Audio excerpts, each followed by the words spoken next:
Today, my guest is Evan Carmichael. He has written many books. He has one of the world's largest YouTube channels. But what makes him really special is his belief in entrepreneurs like me and how he coaches people to believe in themselves and achieve dreams. Evan, thank you for joining me. What I want to focus on today is three things. Your mantra is believe. You help people transform their lives and their businesses, and you help them build a system. So it's not just talk. And so let's focus on that and help our listeners transform their lives. My audience is government executives, they're consultants, they're my own staff. And I think the world is missing a lot of belief when they're trying to transform their businesses or lives. So give me the snapshot of what that philosophy is. Yeah. First, thanks for having me, man. It's great. Always great hanging out with some of our Movement Makers members. Man, public sector is such a hard place to be in to get change to happen. So I have a deep respect for the work that you do because there's so many amazing, talented, smart people who really want to make a change, but then just feel stuck and overwhelmed by bureaucracy and feeling like their little bit of contribution is just not enough and meaningless and they can't make the big changes that they were hoping that they could do. And so that's, I think the first step is the belief that one person can make a difference and the belief that even if you're helping one life at a time through micro actions, that those things do compound and do have meaningful results. It may not be as fast as if you were doing something on your own, but I just have tremendous respect for the people who are inside the machine trying to make it better instead of just giving up and saying, oh, I guess I can't do anything because my hands are tied, but actually trying to make a difference despite the restrictions. Yeah, you said something about micro actions, right? The biggest enemy of getting anything done is not moving. And it doesn't have to be major movement. So tell me about micro actions. Like, what does that look like? And how does someone that has been resistant to change, thinks that there's a mountain to move, how do they take micro action just one small step? What creates that trigger? So it starts with the belief, like the belief that it's possible, the belief that you can have a difference. And that's maybe consuming your content and seeing what you're up to or hiring you or working with you because you're coming in with a perspective that, hey, change is possible, where a lot of people they've already given up. They've given up before they even started. So there's no way to take even micro action if you don't believe that it's going to do anything. So first is the belief that it's possible. I think part of getting that is surrounding yourself with an environment of people who are of similar mind. So whether that's watching your content and seeing what you're up to or reading books or watching YouTube videos, because a lot of people in the public sector have been so beaten down just by the system that then if you think about the people that you're hanging around, a lot of them have already given up. And so it's hard for you to be really pushing an agenda. Like when we get together, Movement Makers, everybody's on a mission. We're all trying to do amazing things. And you got a like-minded community. It's easier to be motivated when you're around people all day long who say it's not possible. The change is never going to happen. I've been here for 40 years and nothing. It only gets worse. If you're around people like that constantly, then it's really hard to even believe that it's possible to make a change. So step one is curating an environment. You can't change your coworkers, but you can change what you feed into your mind. You can change the videos you watch, channels you subscribe to, what you listen to on the commute to work and back, because that can make a major difference. If the Henry Ford saying, if you believe you can or can't, you're right. Yeah. So just injecting that daily. Next is a lot of times when people come up with these ideas, it's like this big idea. I'm going to change the education system. Okay. You know how big that is? Yeah. That is huge. It's such a huge thing. Okay, great. That's awesome. Big goal. And what's the first little thing that you can do right now? Because there's something you can do right now locally, small. I call it like the big why and the little why. The big why is like the big mission that you're on. I'm on a mission to help everybody in the world believe themselves. I'm never going to get there, but it's the big kind of North Star. But then the little why is like I have one person. Maybe one person watches this video and it shifts something for them, right? Yeah. And so we have our big goal. That's awesome. What's the immediate? Because you can get lost, especially in a bureaucracy. You can get lost in the overwhelm of the big idea and how many people have to say yes all the way up the food chain for anything to happen is crazy. So what's a small version that you can build right now? Just start building any kind of momentum because there's always something smaller that you can do that may feel insignificant, but again, compounded, you start to build momentum. One person sees results. Now you have a testimonial. Now you have an example. Now you have extra belief because you helped one person do this. And so then you can help another and then help another. And then the people you help, they want to join you. And it's like the little snowball. You just drop a little stone down the hill and it just starts getting bigger and bigger and bigger. But it starts off as this little tiny snowball. It was nothing. Yeah. And so that could be you. You could be the little things about to have this huge impact.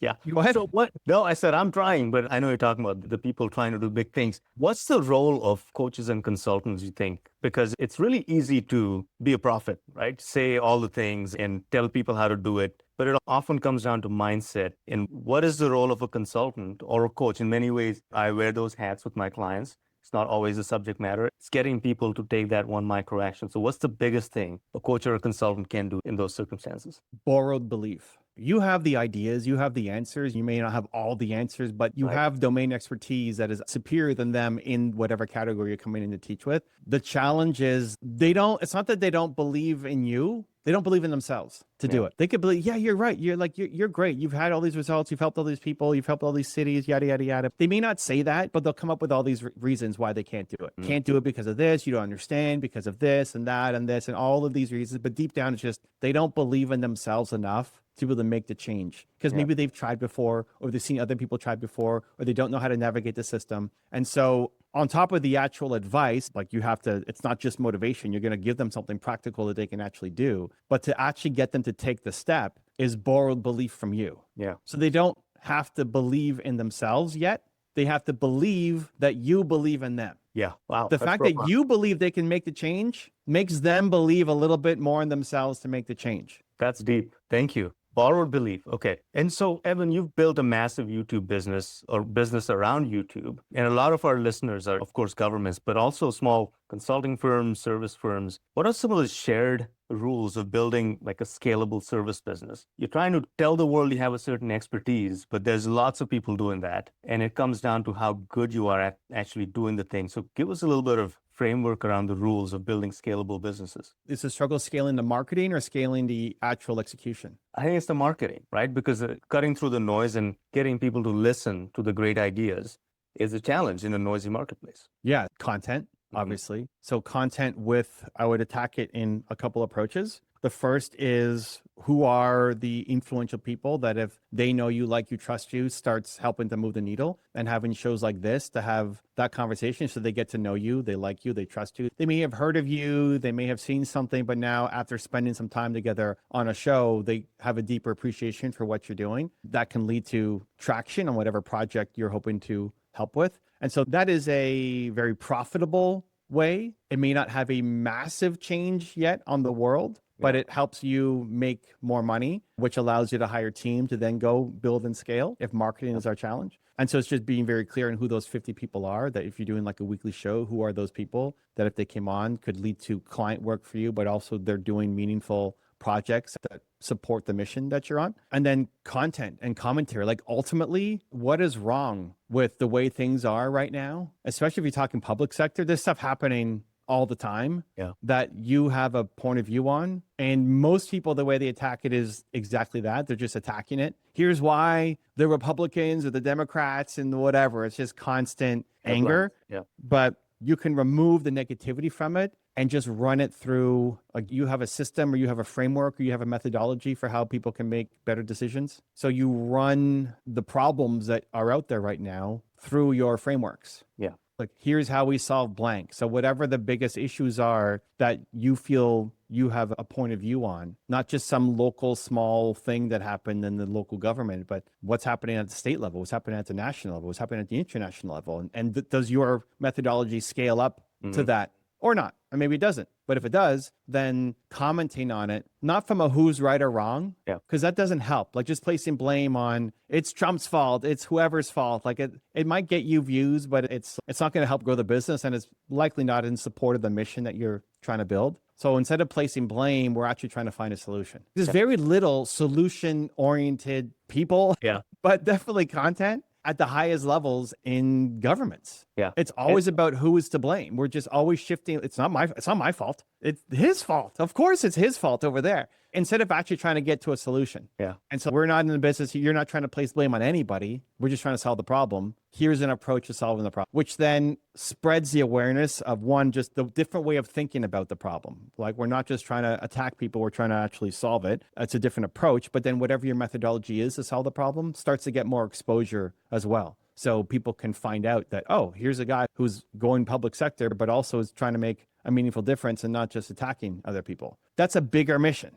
right? That takes more time to build. So The challenge for a lot of kind of heart-centric, mission-driven entrepreneurs is that's where they want to play, but you have to make money along the way too, because that takes time and scale and team to do that, right? Yeah. So how do we make more money to support that? Well, it's through the 50 people who we have on the show to build the relationships with, who are more direct, either ideal clients for us or referral partners for us that might not move the needle on a national level yet, change the conversation yet, but brings in revenue to then allow you to hire team to then continue to scale out the message. That's a great point. I don't think we're in this to have 2 million or 5 million subscribers. Lovely if we get there, right? Our audience is smaller, the target market is smaller, but we believe in what we're saying. And I think what you're saying is that is the key to getting the people who you want the message sent across for them to pay attention. Because I could be reading off of a teleprompter all day on news articles that no one's going to pay attention to. But if I believe, like you said, in the people that I want to change, that they can change, that creates the momentum. And as entrepreneurs, you have a subject matter expertise and you're doing something in the world. Getting on camera and speaking about it is a huge hurdle, man. Like you have to really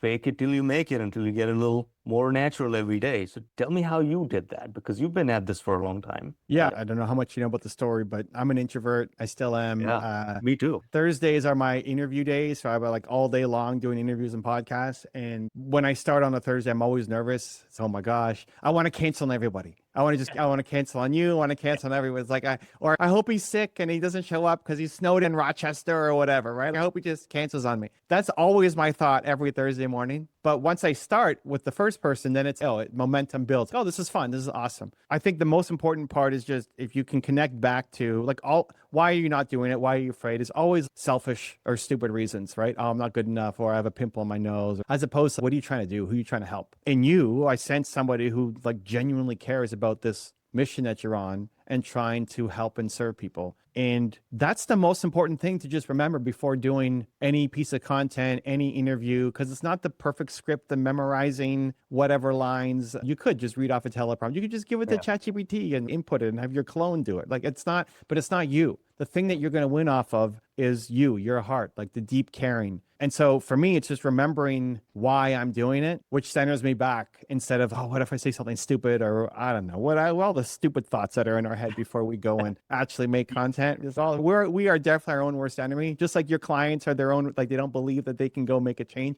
We're our own worst enemy too, that we don't believe that anybody cares or it's going to work or who wants to hear my message or all of these things. But that's where if the big why, little why, if the big why seems too big, then little why, can you help one person? Because that's more believable. Will one person watch this interview and potentially be moved by it? You can get your head around that. At least I can. Yeah. And so that makes it easier. It's okay, if one person will be shifted because of this, then it's worth actually connecting to that one person, as opposed to just, 33 people saw this video and they're just numbers, as opposed to no, those are 33 people inside organizations that I would tell myself, at least in the early days, one out of those 33 people, this is a life-changing video for them. You've been impacted by a video from somebody that you've never met before. Yeah. You've watched their video and it changed your life. You're that person for somebody else, not for the world, not for everybody. Not you don't believe that. I don't believe that either. Not yet. You can get better. But if 100 people saw a video talking about making change in a government, who's watching it? People who care about that topic. Can you hit one person in a meaningful way, in a deeply meaningful way? That's an easier thing to get behind. And so then it's worth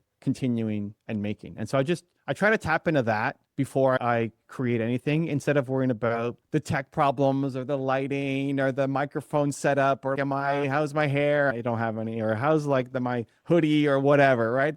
We get caught up in all this stupid stuff that don't matter. And then we show up, when people say inauthentic, we show up inauthentic mostly because we're nervous and we're trying to be somebody else, as opposed to just who you are right now is awesome. Just be that guy. Yeah. It's great. Thanks, man. All right. So 2026, we're just starting off. Can't believe we're almost in February. And I believe in 10X. 10X is better than 2X. What would you say for someone that wants to impact their life, business, their government agency this year? What sort of moves do they need to make in 2026 to 10X their lives? So are you talking about you for your business or for your clients? Anybody that wants to transform, anyone that wants to make the transformation big or small. Step one is actually doing it. Start. Yeah. because you're not going to 10x your life by thinking about it again and again. And like now it's almost March, and now it's almost April, and now it's almost May. And he's like, you know what? 2027. That's I'm going to do in 2027. I'll be ready. I'll feel when I'm ready. So you're ready now. Start, because you're thinking about it. Go start. So just starting, and then trying to think about what I've been really trying to hone in on when helping some of my more aggressive, more ambitious entrepreneurial clients and friends is,